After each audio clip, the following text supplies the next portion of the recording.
పేతురు యేసుక్రీస్తుని ఎంతో ప్రేమించాడు. అందరూ విడిచిపోయినా నేను విడిచిపోనని చెప్పాడు. యేసుక్రీస్తుని పట్టుకుని అరెస్టు చేసి తీసుకెళ్తుంటే వెనకాలే వెళ్ళాడు. వాళ్ళందరూ నువ్వు ఆయనతో ఉన్నావు అన్నా సరే, నేను లేను అనుకుంటా అక్కడే ఉన్నాడు తప్పితే క్రీస్తుని మాత్రం వదిలి వెళ్ళడానికి ముందు ఇష్టపడలేదు. క్రీస్తు ఆజ్ఞ, ఆయన ఇచ్చిన మాట నెరవేరాక బాధపడి వెళ్ళాడు తప్పితే అప్పుడు వరకు అక్కడే ఉన్నాడు పేతురు చాలా శ్రమలు అనుభవించాడండి.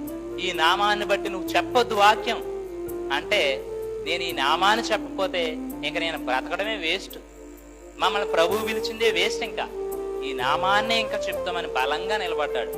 అందుకే ఆయనకు వచ్చిన ఇబ్బందులు ఏంటంటే, ఆయన కూడా కొట్టబడ్డాడు, ఆయన చెరసాల్లో వేశారు, బంధించారు, తర్వాత బెదిరించారు.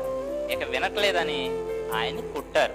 చివరికి పేతురు ఎలా చనిపోయాడంటే, ఆయన సిలువ వేయబడి తలకిందులుగా సిలువ వేయబడి భయంకరమైన జైల్లో కొన్ని నెలల పాటు, ఈ ప్రపంచంలోనే అత్యంత ఘోరమైన జైల్లో ఆయన శిక్ష అనుభవించి చివరికి తలకిందులుగా సిలువ వేసి చంపబడ్డాడు పేతురు. పరీక్షలు వచ్చినాయా లేదండి? వచ్చినాయి. క్రీస్తు ఏమన్నాడంటే, నువ్వు చేపలు పట్టుకోవద్దు, మనుషులను కొట్టేవాళ్ళగా నిన్ను చేస్తానని పిలిచాడు. అది ఆ చేపలు పట్టుకుంటా ఉంటే చక్కగా అమ్ముకుంటూ జీవనాపాదం చేసుకుంటూ హ్యాపీగానే ఉండేవాడేం చెప్పలేం. కానీ ఈ మార్గంలోనికి రమ్మన్నాడు. ఈ మార్గంలోనికి వచ్చినప్పుడు చాలా ఇబ్బందులు వచ్చినాయి, చాలా పరీక్షలు వచ్చినాయి. అన్నిటిని పేతురు ఫేస్ చేస్తూ నిలబడి చివరికి క్రీస్తు కోసం హతసాక్షిగా అయ్యాడు. అదండి, క్రీస్తులో ఉన్నప్పుడు మనకు కూడా వస్తాయి, కానీ వాళ్ళతో వచ్చిన శ్రమలు ఏం లేవు మనకి. ఇప్పుడు గట్టిగా చెప్తే మనకి శరీర బలహీనత తప్పితే పెద్ద శ్రమలు ఏం లేవు ఈ మార్గంలో ఉన్నందుకు. వీటికి కూడా భయపడిపోయే వాళ్ళు ఉన్నారండి క్రైస్తవులు.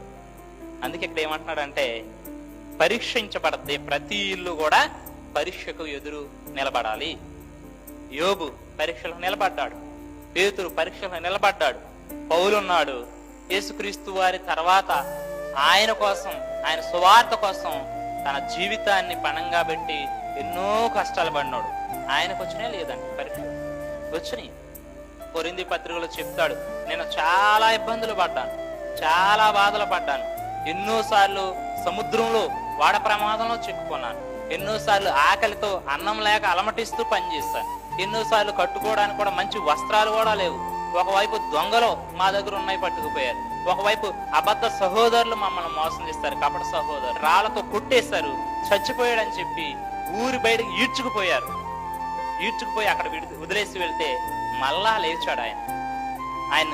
అక్కడ ఉన్న శిష్యులు కొంతమంది సంఘం ఏం చేసిందంటే, ఆయన పట్టణంలో నుండి వెళ్తే ఆ గవిని దగ్గర పట్టుకుని ఎక్కడ అరెస్ట్ చేస్తారో, ఎక్కడ చంపేస్తారో అని పట్టణపు గోడ మీద నుండి ఒక గంపలో పెట్టి ఆయన తాడు ద్వారా దింపి పంపించిన రోజులు ఉన్నాయి. పరీక్షలు వచ్చినాయా లేదా? వస్తాయి, పరీక్షలు వస్తాయి, సమస్యలు వస్తాయి. కానీ వాటన్నిటికీ మనం ఎదురు నిలబడాలంటే మనం ఎక్కడ ఉండాలండి? క్రీస్తు అనే బండ మీద స్థిరంగా ఉండాలి, బలంగా ఉండాలి. అప్పుడు మాత్రమే మనము నిలబడతామనే విషయాన్ని గ్రహించాల్సిన అవసరం ఉంది.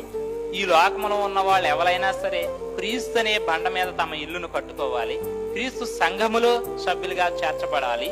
అలాగ చేర్చబడిన తర్వాత ఈ వరదల్లాంటి, వర్షం లాంటి, గాలి లాంటి ఈ సమస్యల్ని, ఈ పరీక్షల్ని కూడా ఎదుర్కోవాలి.